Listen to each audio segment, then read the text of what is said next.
Hello everyone. In this video, I'll guide you how to create a Crossplay Aternos server between Java and Bedrock on any version in a simple and easy way. First, go to the Aternos website and create your free server. Then choose any Minecraft Java Edition version you want. After the server is created, go to the software section and install Paper or Spigot because plugins are required for crossplay.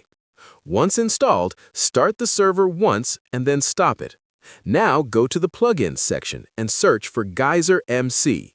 Install it and also install Floodgate, which allows Bedrock players to join without a Java account. After installing both plugins, start your server again so everything loads properly. Next, go to the Geyser plugin settings and copy the Bedrock port it provides.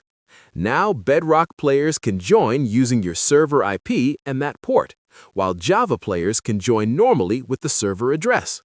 Finally, make sure your server is online and share the details with your friends, and your crossplay server will work perfectly.